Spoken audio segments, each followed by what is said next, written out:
যে ব্যক্তি চায় যে তার জীবনটা প্রশান্তিময় হোক, তার জীবনে টেনশন না থাক, ঝামেলা না থাক, যন্ত্রণা না থাক, আবার থাকলেও যেন এগুলো আল্লাহ পাক কাটিয়ে দেন, এমন যদি কোনো ব্যক্তি তাকদির চায়, আমার পরামর্শ হচ্ছে সে যেন বেশি বেশি দরুদ শরীফ পড়ে। যত বেশি দরুদ পড়বেন আপনার জীবনে প্রশান্তি নেমে আসবে ইনশাআল্লাহ। একবার দরুদ পড়লে 10টা গুনাহ মাফ হয়ে যাবে, 10টা নেকি হবে, আল্লাহ পাক 10 বার রহম করবেন, আপনার মর্যাদা আল্লাহ 10 গুণ বাড়িয়ে দেবেন ইনশাআল্লাহ। আর আল্লাহ পাকের হক হচ্ছে আমাদের প্রতি যে আমরা তার সাথে কাউকে শরীক করব না। আল্লাহ পাকের হক আমাদের প্রতি যে আমরা তার সাথে কাউকে শরীক করব না এবং আমরা আল্লাহর ইবাদত করব, অন্য কারো ইবাদত করব না। আল্লাহ পাকের নাজিলকৃত বিধান কোরআন এবং সুন্নাহকে মেনে চলব, এর দাওয়াত মানুষকে দিব এবং এটা প্রতিষ্ঠা করার চেষ্টা করব ইনশাআল্লাহ। এটা আল্লাহ পাকের হক। আবার নবী সাল্লাল্লাহু আলাইহি ওয়াসাল্লামেরও কিন্তু হক আছে না? নবী সাল্লাল্লাহু আলাইহি ওয়াসাল্লামের হক হচ্ছে আমরা তার সুন্নত ছাড়া অন্য কারো সুন্নতের উপর আমল করতে পারবো না। নবী সাল্লাল্লাহু আলাইহি ওয়াসাল্লামের আরেকটা হক হচ্ছে আমরা তার প্রতি বেশি বেশি দরুদ পড়ব। এখান থেকেই কথাটা বললাম যে আমরা আজকে জুমার দিন বেশি বেশি নবী সাল্লাল্লাহু আলাইহি ওয়াসাল্লামের প্রতি দরুদ শরীফ পড়ব ইনশাআল্লাহ।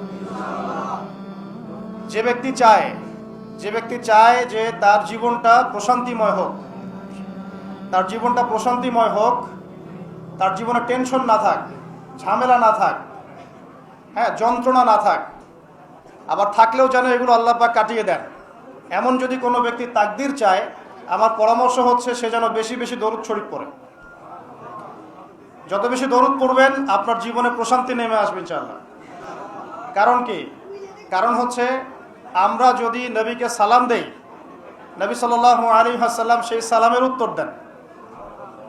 কি করেন? কিভাবে দেন সেটা আল্লাহ জানেন, আমরা ব্যাখ্যা করতে পারবো না। কোরআন হাদিসে এমন কিছু বিষয় আছে যেগুলো ব্যাখ্যা করার দরকার নাই। এই ব্যাখ্যা করতে গিয়ে মুসলিমদের মধ্যে শত শত দল হয়ে গেছে। এই যে আর রহমান আলাল আরশ ইস্তাওয়া, এটা শুনেছেন না? আর রহমান আলাল আরশ ইস্তাওয়া, রহমান আরশের উপরে ইস্তাওয়া, রহমান আরশের উপরে ইস্তাওয়া। রহমান মানে কে? আল্লাহ পাক আরশের উপরে ইস্তাওয়া। এখন ইস্তাওয়া এর ব্যাখ্যা করতে গিয়ে কেউ বলেছে আল্লাহ পাক সমাসীন। আল্লাহ পাক কি বলে? নাউজুবিল্লাহ। সমাসীন মানে কি? একটা আসনের উপরে যিনি বসা থাকেন, একটা আসনের উপরে বসা থাকেন, সমাসীন। এই চেয়ার বা কুরসির উপর আমি যদি বসি, আপনি বলতে পারেন আমি এই কুরসির উপরে সমাসীন। আল্লাহ পাক কি বসে আছেন? তাহলে যে ইস্তাওয়া এর অর্থ যে করলেন সমাসীন, এটা কুফরি হয়ে গেল না? ইস্তাওয়াকে ইস্তাওয়ার জায়গায় ছেড়ে দেন। আল্লাহ পাক আরশের উপরে ইস্তাওয়া, আল্লাহ তার জাত এবং সিফাত অনুযায়ী যেভাবে থাকার সেভাবে আছেন। আমার ব্যাখ্যা করার প্রয়োজন আছে? ব্যাস, এই ব্যাখ্যাগুলো করতে গিয়ে সমাজে দলে দলে বিভক্ত হয়ে গেছে মানুষ। প্রত্যেকেই বলছে আমারটাই সহি, আমারটাই কি আর অন্যটা বাতিল। তো এই কাজগুলো করতে যাবেন না। কিছু কিছু টার্ম আছে কোরআন সুন্নাহ, এগুলোকে ওই জায়গায় ছেড়ে দিতে হয়। রাসূল সাল্লাল্লাহু আলাইহি ওয়াসাল্লাম কিভাবে সালামের উত্তর দেন আমার তো ব্যাখ্যা করার দরকার নেই। আল্লাহ পাক যেভাবে তাকে তৌফিক দেন সেভাবেই তার উত্তর দেন। এখন কেউ যদি নবীর সালামের উত্তর পায় সে কি সৌভাগ্যবান না?